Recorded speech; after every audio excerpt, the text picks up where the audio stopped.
Seigneur, sois le plus grand dans notre vie et dans nos circonstances. Quel que soit ce que nous traversons, Seigneur, manifeste ta gloire ce matin. Manifeste ta seigneurie ce matin, Seigneur. Montre-nous que tu es le plus grand.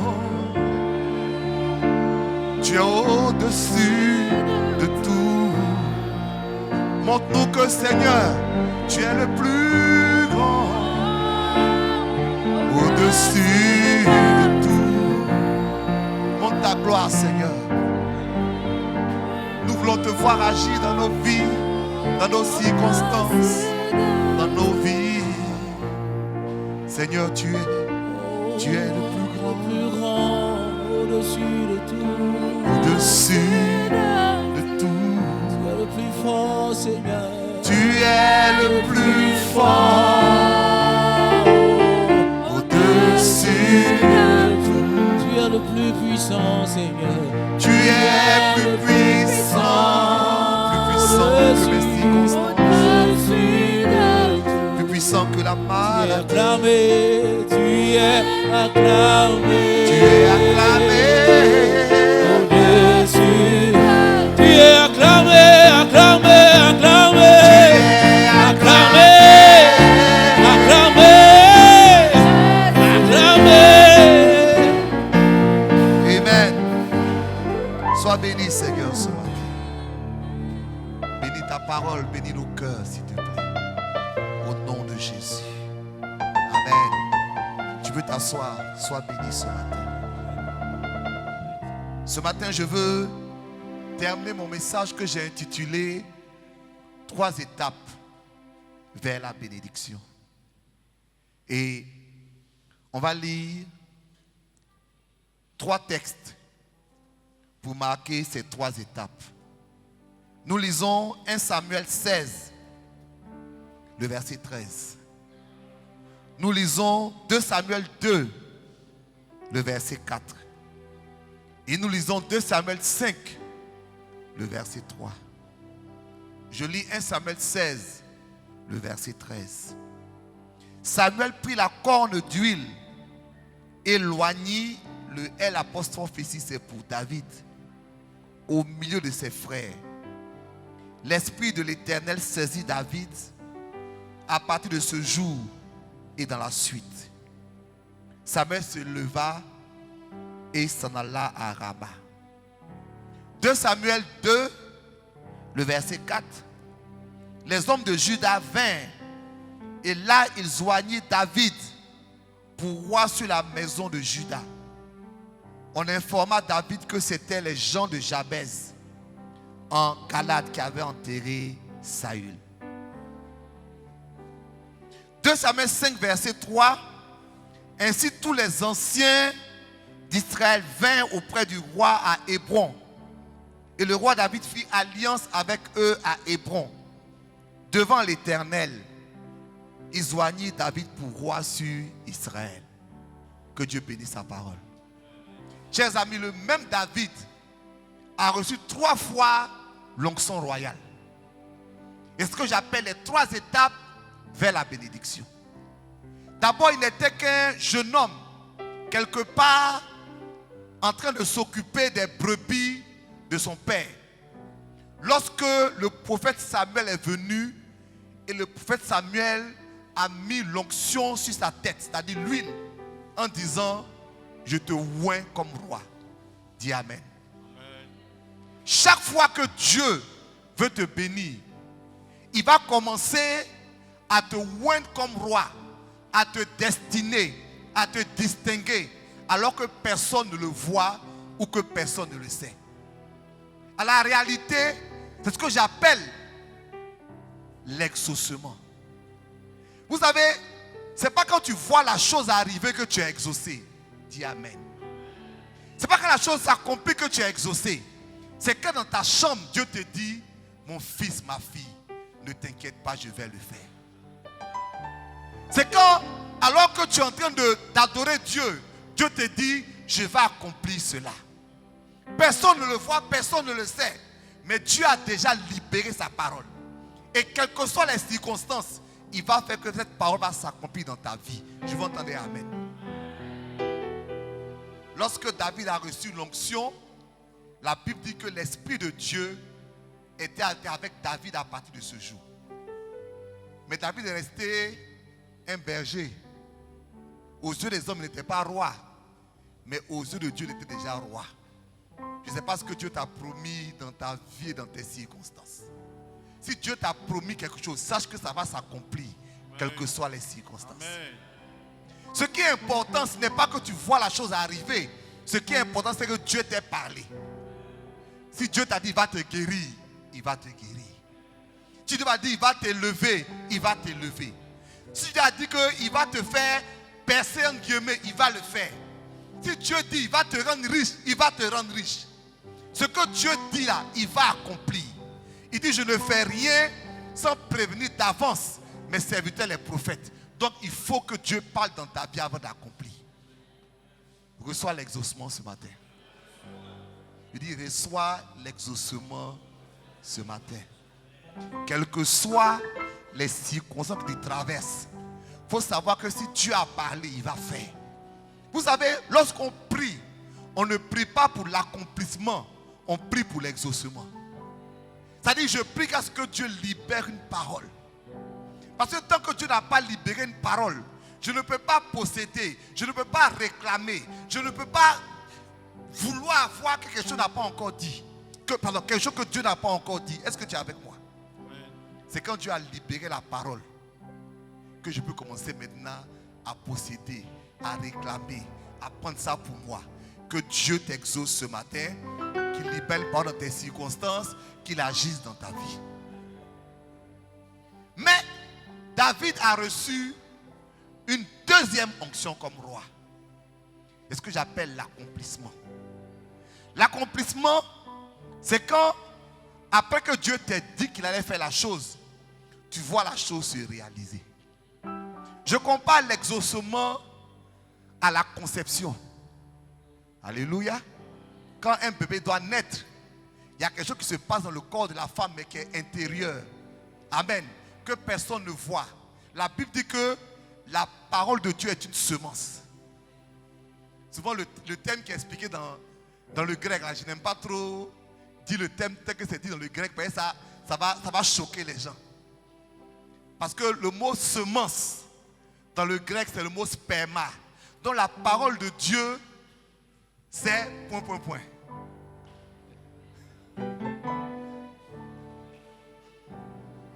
Quand elle entre en toi, elle va féconder quelque chose en toi.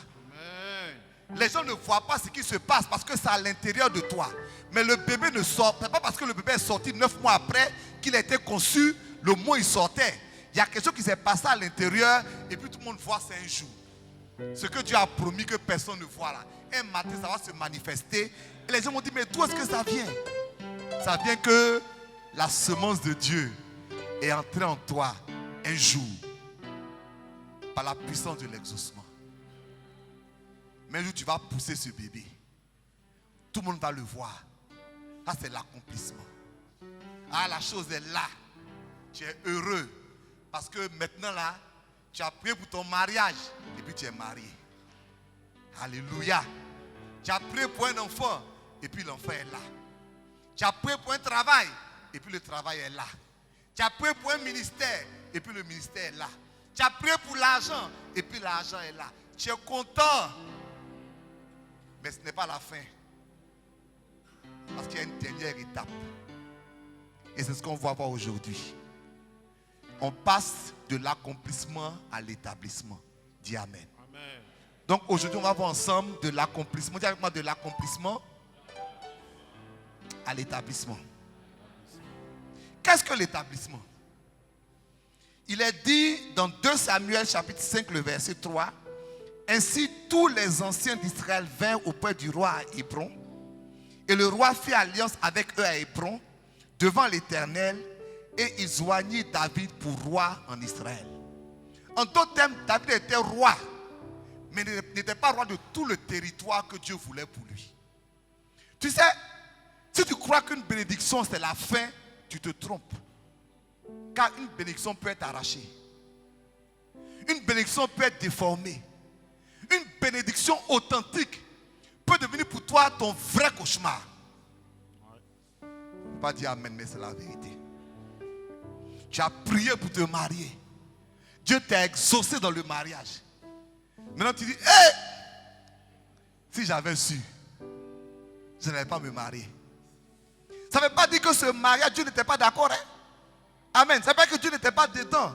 Ça veut dire que ta bénédiction qui était accomplie n'est pas encore établie.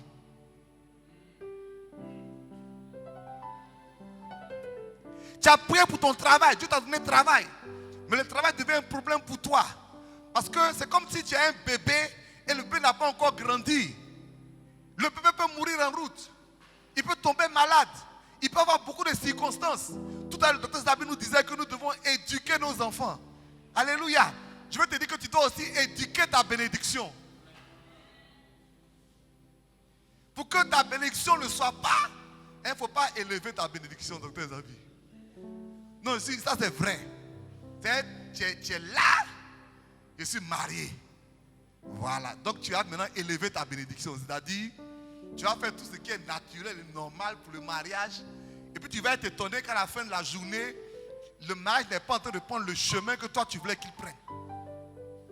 Tu as ton travail, tu penses qu'il suffit d'aller là-bas tous les 8h à 18h. Et puis penser que le travail va avoir le succès que tu veux. Et quand ce n'est pas le cas, tu dis, mais c'est Dieu qui m'a donné, non? Tu as l'argent que tu voulais avoir, mais l'argent devient un problème pour toi. Que ta bénédiction soit éduquée et non élevée. Je vais entendre amen.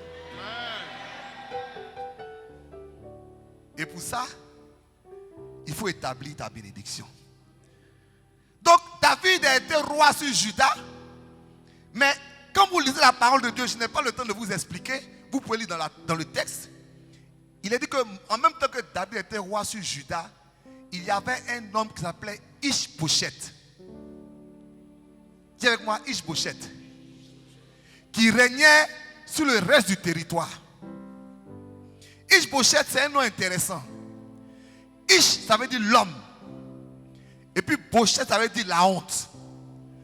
Donc pendant que David, l'homme selon le cœur de Dieu, le bien-aimé de Dieu, régnait sur un territoire, il y a l'homme de la honte qui régnait sur l'autre territoire. Dieu dit quoi par là? En même temps que Dieu te donne une bénédiction, en même temps que le diable s'est installé dans ta bénédiction pour faire honte à ta bénédiction. Est-ce que je peux répéter ce que j'ai dit? En même temps que Dieu t'installe dans une bénédiction, en même temps le diable s'installe juste à côté ou encore sur ton territoire pour amener la honte à ta bénédiction. Mariage que tu t'es acclamé là, je vais te montrer ça. Tu promotion que tu penses que c'est bien, te montrer ça. Donc l'homme de la honte est là pour mettre la honte à ta bénédiction. Mais Dieu veut que l'homme de la honte soit chassé pour que tu puisses être établi dans ta bénédiction. C'est ça, être établi. On va lire 2 Samuel 5, le verset 7. Qui veut nous lire ça?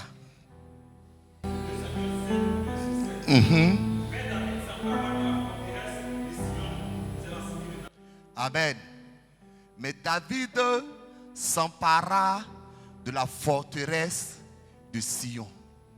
Et la forteresse de Sion est devenue la cité de David. Tant que David n'avait pas une cité en son nom, il n'était pas vraiment roi. C'est-à-dire, il y a une bénédiction là qui est dans ta vie, mais elle n'est pas encore stable.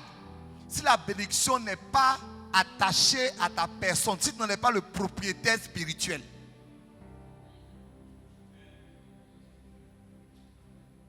C'est la vérité. Parce que alors même que David régnait, il y avait une forteresse de Sion. Et la forteresse, c'est, vous savez, nous devons lutter pour renverser les forteresses. Donc une forteresse, c'est une place forte de l'ennemi. Dis Amen. Et Sion, c'est un nom qui a été donné, mais le nom Sion, ça veut dire forteresse. Voilà. Sion, ça veut dire forteresse. Et la forteresse de Sion s'appelle Jérusalem. Dis Amen. Est-ce que tu es avec moi ce matin? Mais Jérusalem, c'est le nom que David lui a donné. Ça veut dire la ville de la paix. C'est le nom que David lui a donné. Mais avant de s'appeler la ville de la paix, ça avait un autre nom. La forteresse de Sion s'appelait Jébus. Et c'était la capitale des Jébusiens. Je veux te dire quoi par là? C'est là où Dieu veut t'établir dans son territoire là. Que non seulement il y a l'homme de la honte qui règne, mais là aussi, il y a une forteresse de l'ennemi qui veut s'établir. Pardon, il faut dire Amen avec moi. Qu'est-ce que je veux te dire par là? Qu'une bénédiction n'est pas la fin de la route. C'est pas la fin de la route. C'est pas la fin de la route. Je suis marié, c'est merveilleux, ça ne veut rien dire. C'est pas grave, mais il faut dire Amen quand même. J'ai du travail, c'est merveilleux, mais ça ne veut rien dire. Je suis dans le ministère, c'est merveilleux, ça ne veut rien dire. J'ai l'argent, c'est merveilleux, ça ne veut rien dire. J'ai payé, Dieu m'a exaucé, c'est merveilleux, ça ne veut rien dire. Tant que tu ne combats pas l'homme de la honte et tu ne fais pas tomber les forteresses de Jébus pour pouvoir prendre la cité et dire ça là maintenant, ça m'appartient, c'est ma propriété. Personne ne va toucher ça. Que Dieu t'aide à cela. Je sais que pendant que je parle, je veux interpeller les uns et les autres. Nous sommes frappés de paresse spirituelle. C'est-à-dire, nous faisons des efforts pour avoir quelque chose. Mais nous ne faisons pas des efforts pour conserver cette chose. Tout le monde est très calme ce matin-là. Mais pasteur Nguessan, ce que dit c'est la vérité. Prends tout sujet de prière d'un chrétien. Il faut voir comment il est prêt à se sacrifier pour obtenir ça. S'il veut travailler, il faut voir comment il est prêt à jeûner et prier pour avoir du travail. Amen. S'il veut se marier, il faut voir comment la soeur même va venir à toutes les réunions. Peut-être c'est Ecodim qui va la louper. Et encore, comment elle va se tenir à toutes les veillées. Jusqu'à ce qu'on dit pam pam pam pam. Pam pam pam pam. Qu'elle a entendu ça là, elle change d'état d'esprit.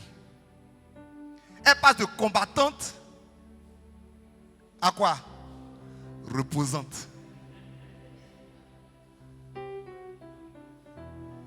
Quand la personne, quand tu veux quelque chose de tout ton cœur, quand Dieu te donne, dit, tu ne comprends pas que l'exaucement, l'accomplissement n'est pas la fin de la chose. Cette chose-là peut être arrachée parce que l'homme de la honte va vouloir s'établir parce qu'il y a une forteresse de Jébus là et que si tu es un vrai combattant, prends la forteresse, chasse l'homme de la honte, établis-toi sur ce que Dieu t'a donné. La même énergie que tu as pris pour rentrer dedans, prends ça pour rester dedans.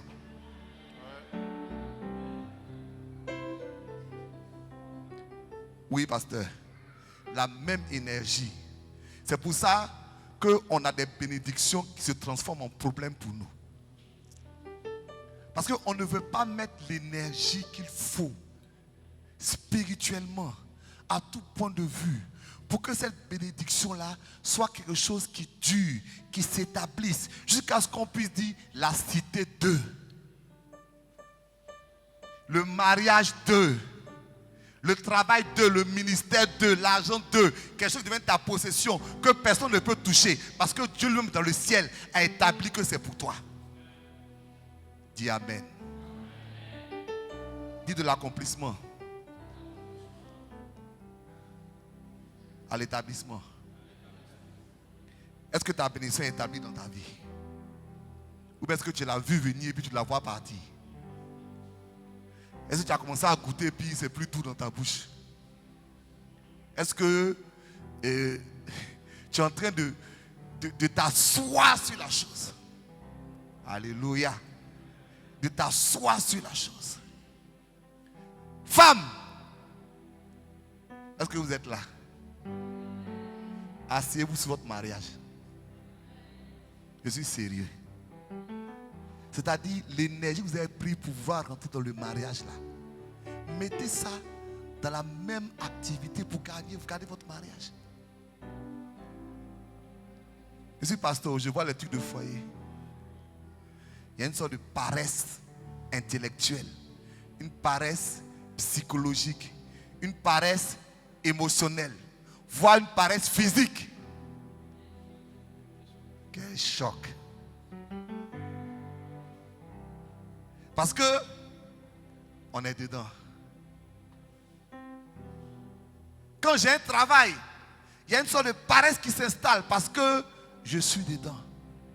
Oh, je veux que les choses s'améliorent pour moi. Aille de gloire en gloire. Vous êtes très calme ce matin, mais je vais continuer quand même. Mon gars, il peut continuer?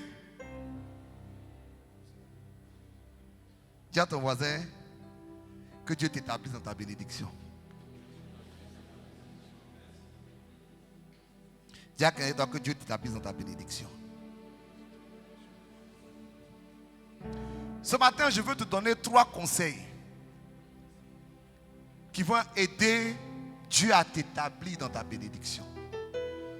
Parce que c'est ce que David a fait.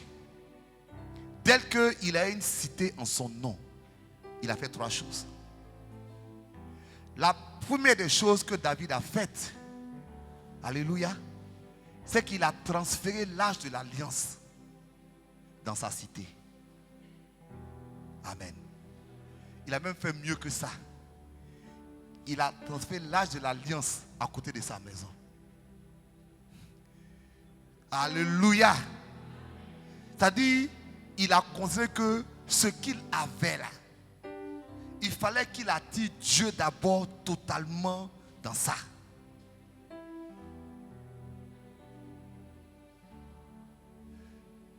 Est-ce qu'on peut se parler ce matin? Le problème de nous, c'est que chacun ici, chacun m'a dit oui, c'est vrai. Oh, je sais, j'ai confié mon mariage à Dieu. Alléluia. Personne ne va dire qu'il n'a pas attiré Dieu dans son affaire. On est tous des chrétiens, donc on est tous convaincus qu'on a attiré Dieu. Vous n'êtes pas convaincus de ça? On est tous convaincus. Aïe. Dieu est dans mes affaires. Dieu est dans mon travail. Dieu est dans mes finances. Dieu est mon mariage. Moi, tout ce que fait Dieu est dedans. Le problème que Dieu est dedans, c'est que tu ne peux pas attirer Dieu de ta manière. Il faut attirer Dieu de la manière de Dieu. Car David voulait bien attirer Dieu dans sa cité. Mais il s'est dit, je suis quand même le roi David. Je ne suis pas un petit gars. Il s'est acheté une 4x4. Quelle marque? Range Rover. Dernier cri. Il s'est acheté une 4x4 noire, vite teintée. Un gyrophare. Intérieur cuir. Full option. Il a déposé l'âche dans le coffre arrière. Et puis il a pris un grand chauffeur et puis ils ont fait. Quand il y a beaucoup de voitures qui suivent, on appelle ça comment?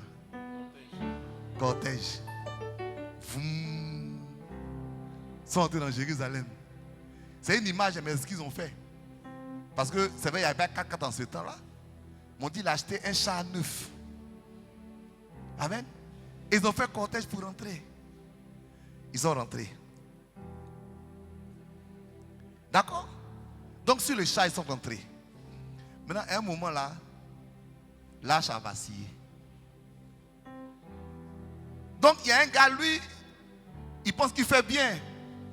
Il s'appelle Uza. Il est venu l'attraper l'arche. Il est mort en même temps. Dieu l'a frappé. Waouh. Que Dieu nous aide ce matin. J'ai compris que, ça je parle aux leaders, quand nous sommes des leaders, quand nous sommes des parents, quand nous sommes des chefs, et que nous voulons amener Dieu de notre manière, et que ça tourne au vinaigre, c'est quelqu'un d'autre qui meurt toujours à notre place. Quel choc. Ça c'est une parenthèse. Regardez quelque chose. Est-ce que tu es avec moi? Tu veux amener la présence de ta situation. Mais Dieu avait dit aux gens que la seule manière d'amener la présence de Dieu, c'est de faire porter là sur les épaules des sacrificateurs. Et ils n'ont qu'à marcher. Si c'est 20 km là, ils n'ont qu'à marcher. Si c'est 50 km, ils n'ont qu'à marcher. Si c'est 100 km, ils n'ont qu'à marcher. Il n'y a pas hélicoptère, il n'y a pas 4x4, il n'y a pas cheval, il n'y a rien. Si tu l'as pris 200 km, tu vas marcher. Dis à quelqu'un, tu vas marcher. Tu vas marcher. Alléluia. Ça veut dire quoi? Ça veut dire que c'est une vie de prière constante tous les jours. Il n'y a pas de court-circuit, il n'y a pas de raccourcis, il n'y a pas moi je veux que ça se passe vite. Ça ne va pas se passer vite. Ça ne va pas se passer vite. Ma soeur, tu vas prier pour ton foyer jusqu'à ce que Dieu bénisse le foyer. Alléluia. Mon frère, tu vas prier pour ton ministère jusqu'à ce que Dieu bénisse le ministère. Tant que Dieu ne s'est pas manifesté, tu continues à prier. Mais nous, on veut prendre 4x4. Et puis quand Dieu n'agit pas vite, on se plaint. On dit, mais Seigneur, hein, tu ne fais pas vite. Mais Dieu, là, il dit, il faut marcher. Il dit à quelqu'un, il faut marcher.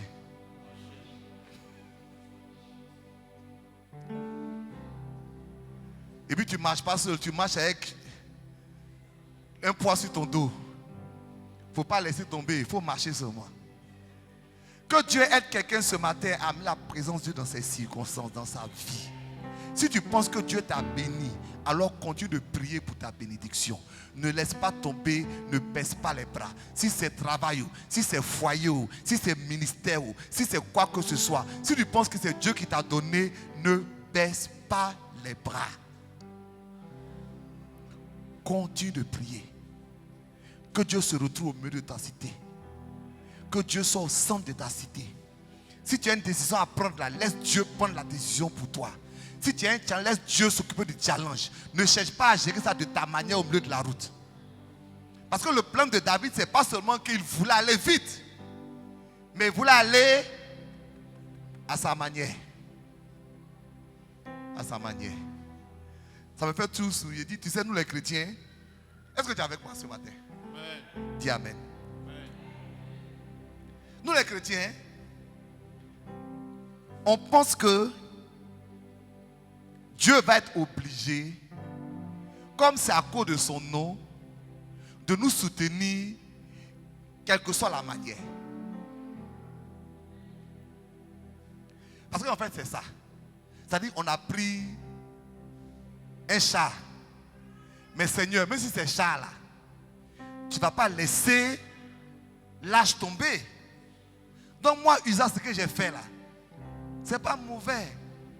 Ou bien, c'est vrai que c'est un char, mais il n'a pas laissé l'âge tomber. Il faut que je rattrape l'âge quand même. Dieu l'a tué. Pour dire quoi? Si tu étais si préoccupé de l'âge là, il ne fallait pas commencer par mettre ça sur un char. Maintenant que tu as mis ça sur char là, laisse l'âge va tomber. Bon, je n'ai pas trop le temps de parler, mais c'est ça. Oui. Oui, ça y est, souvent, on prend des décisions, on fait les choses là, bizarres, et puis on dit après, Seigneur, tu vois, non, si ça se gâte là, c'est toi. Il dit, ça n'a qu'à se gâter. Quand tu commençais là, est-ce que tu m'as demandé? Est-ce que c'est ce que je t'ai dit de faire? Est-ce que j'ai dit d'investir dans cette entreprise? Il t'a dit, je n'ai pas dit faire ce que tu veux, laisse ça se gâter.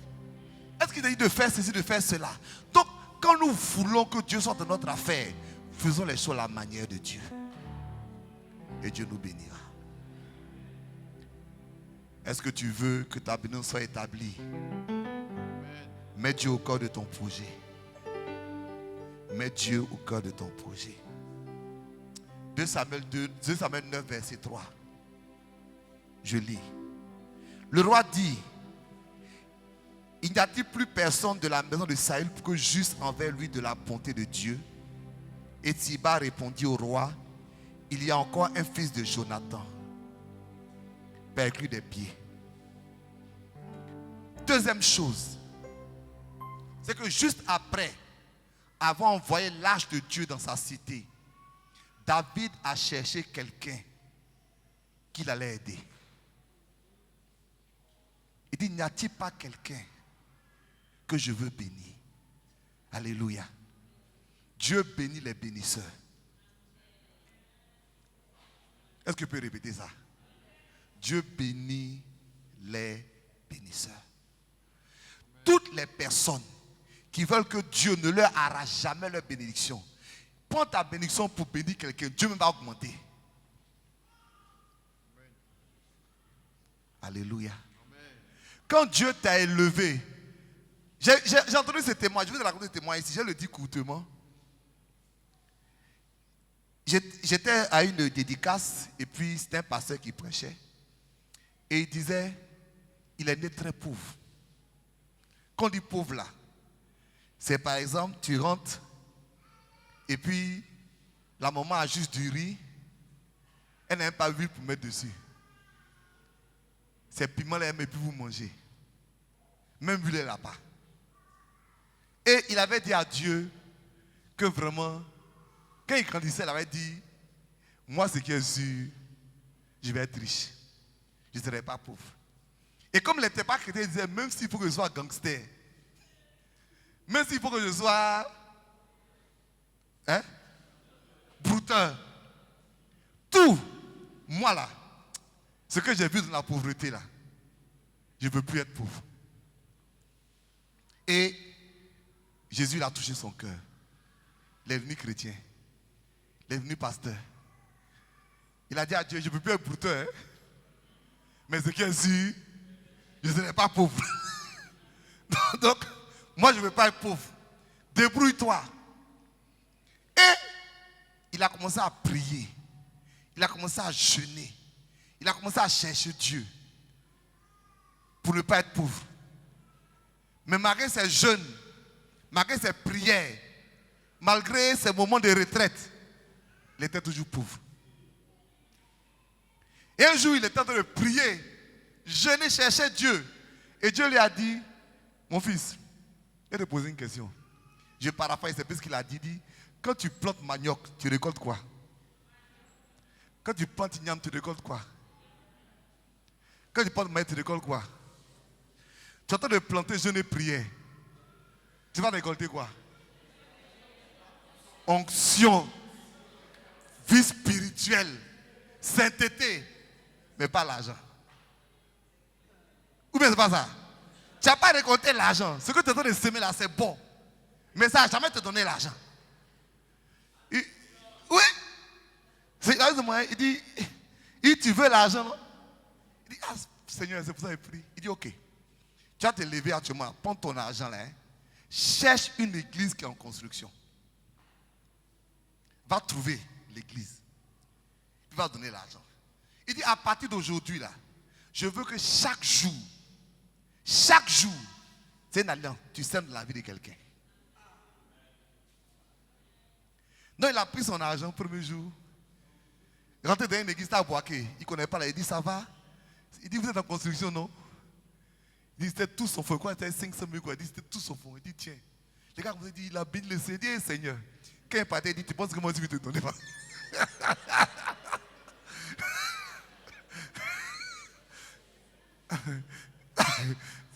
Et Dieu l'a béni. Dieu l'a béni, Dieu l'a béni, Dieu l'a béni. Et là, c'est moi, il dit un jour, et vraiment Dieu l'a vraiment béni. L'esprit qui voyage actuellement, Dieu l'a vraiment béni. Et il dit qu'un jour, il était malade. Or, il a fait une alliance avec Dieu de bénir quelqu'un chaque jour. Mais là, il est couché sur son lit. Il ne peut pas trouver quelqu'un. Net, il y a une infirmière qui venait le soigner à la maison. Elle est arrivée. Il dit, ah, donc voilà mon occasion. Il a pris l'argent. Il dit là-dedans l'infirmière, il dit, ma soeur, est-ce que tu veux quelque chose? Elle dit non, vraiment j'ai besoin de... Dis-moi, je vais que tu as besoin de... Tu as un sujet de prière, pardon. Elle dit non, pasteur, tout va bien, tout ça. Quand elle est partie, il a pris l'enveloppe. Elle dit, hé pasteur, que Dieu te bénisse. On a même été assez de prière. Hein? Hein? Il est malade. Eh, vraiment, Dieu est bon. Que Dieu te bénisse. Ce que je veux comprendre par ce témoignage, tant que son argent servait à bénir quelqu'un, Dieu a multiplié son argent. Tant que ta bénédiction est au service des autres, Dieu va te bénir.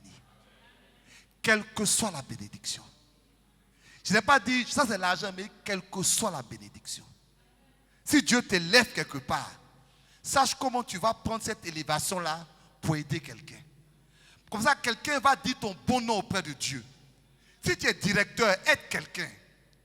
C'est-à-dire, vous avez les bonnes paroles des gens qui montent au pays. C'est ce que Dieu écoute pour bénir les gens. Hein? Et tu es gentil. Non, tu es vraiment particulier. Que Dieu te bénisse. Dieu t'élève. Mais déjà où tu es, tu n'as pas envie d'aider quelqu'un. Tu n'as pas envie d'aider quelqu'un. Dieu t'a donné petit là. Mais tu n'as pas envie d'aider quelqu'un. Ton argent, c'est ton argent. Est-ce qu'on va chercher ça ensemble? C'est quoi ton problème? Ta position, c'est ta position. Quand il partait à l'école, toi tu faisais quoi? Hein? On nous a mis à l'école ensemble. Toi tu faisais quoi? Ça dit que tu ne prends pas, si tu es médecin, si tu es, même ton mari doit bénir quelqu'un, dis amen. David dit, est-ce qu'il n'y a pas quelqu'un que je peux bénir?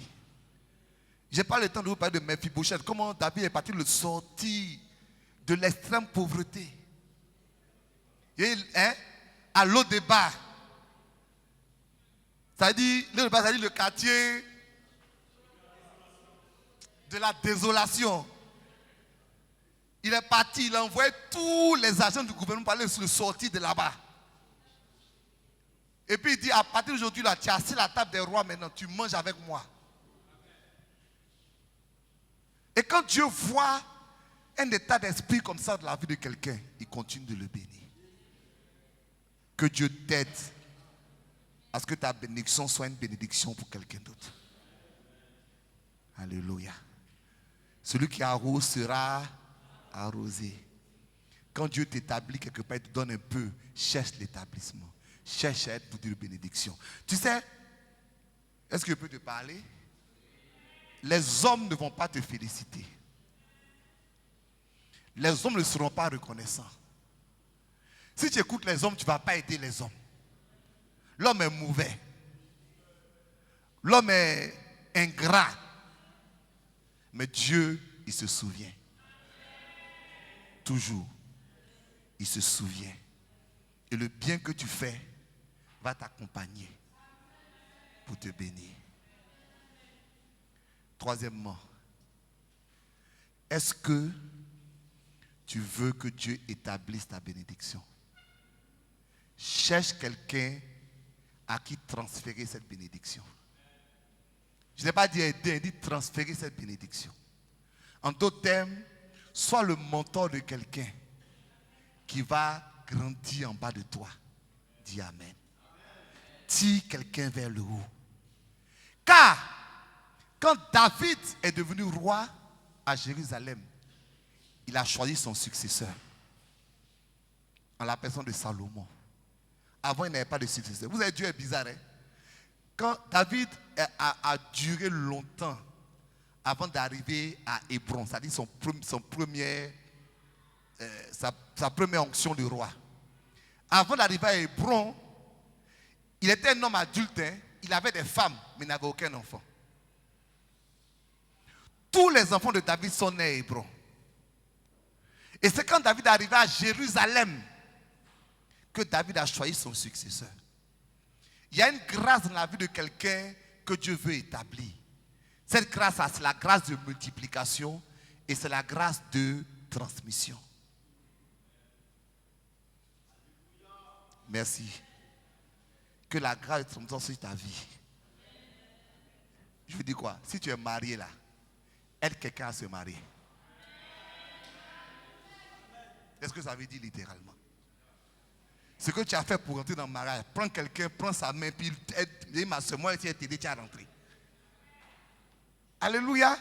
Ne sois pas satisfait de toi seul porter ta bague et puis te promener. Prends quelqu'un, dis, tu es ma petite soeur, tu es ma cousine, tu vas rentrer dedans aussi. Comment tu t'es maquillé là? Il n'a qu'à se maquiller, même chose. Aïe. Ou bien c'est pas ça? Tu priais, il t'a vu. Ou bien tu as des petits secrets, tu ne nous dis pas, mais Tom, tu connais. Comment tu causais sur Facebook là? Faut dire.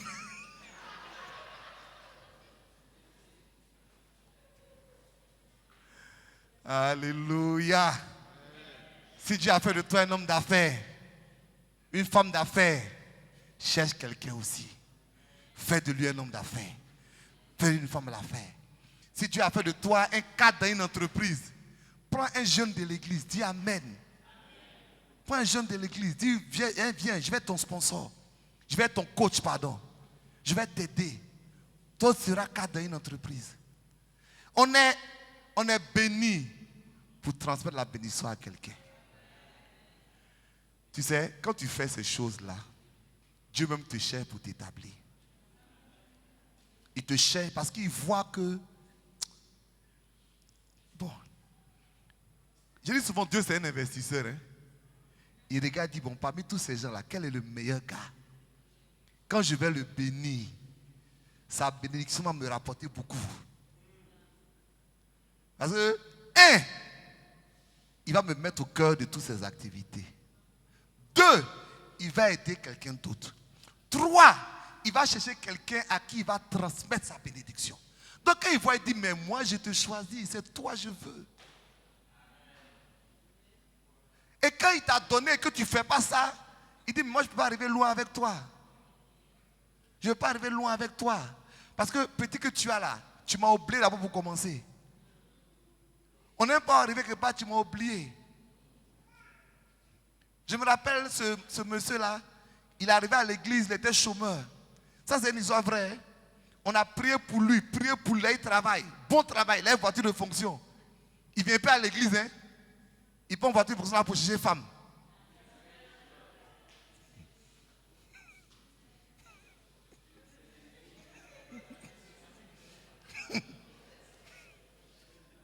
Hein?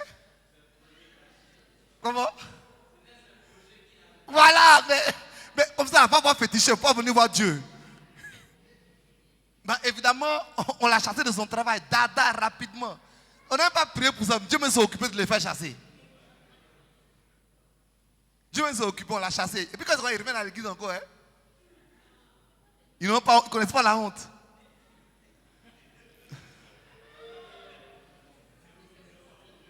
Hein? Homme de Dieu, vraiment. C'est Dieu. Tu as prié pour moi. Mais bon, ça c'est pas bien. Voilà, les sorciers du village. Merci. Les pauvres sorciers. Les gens sont contre moi dans ma famille. J'ai ma famille là, les gens sont contre moi. Tu mens, tu as pris une voiture là pour aller faire la bamboula. On ne te voit plus à l'église. C'est pas les sorciers. C'est lui-même son sorcier. Mais malheureusement, ça c'est le cas extrême. Mais on est beaucoup comme ça. Quand Dieu nous bénit, un peu seulement, au lieu de mettre Dieu au cœur de notre bénédiction, on le sort. On le sort. Pourquoi? Parce qu'on a prié pour quelque chose. Maintenant qu'on a la chose, on ne prie plus. On a servi Dieu pour quelque chose. Maintenant qu'on a la chose, on ne sert plus Dieu. Tu vois, non? Hein, dans l'équipe de louange, quand une femme se marie, à qui l'équipe de louange? C'est encore du coup, on voit ça. Hein? Je te promets, va dans des pays anglophones, va aux États-Unis. Tu vois, toutes les femmes sont au courant, c'est les vieilles femmes. Elles sont mariées, elles ont enfants.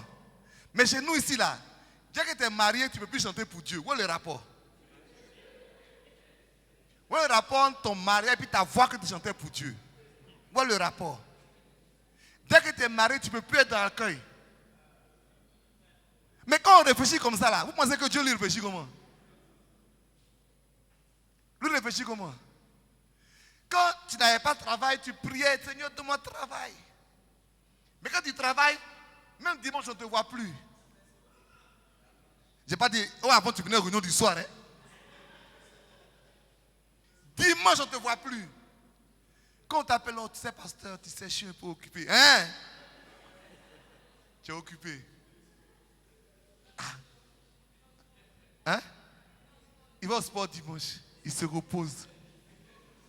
Il est un peu, tu sais, bon, tu sais, parce que je suis un peu fatigué. Hein? Ça, c'est entre toi et puis Dieu. Moi, je ne parle pas. Mais vous savez que ta bénédiction n'est pas encore établie. Il ne faut pas croire que c'est fini. Donc, comme ça, tu vas enlever Dieu dedans et puis penser que tu vas avancer. Si tu veux que ce soit établi, au contraire, David est parti chercher l'arche qui était quelque part pour la mettre maintenant dans sa maison et s'assurer que l'arche était en face de lui.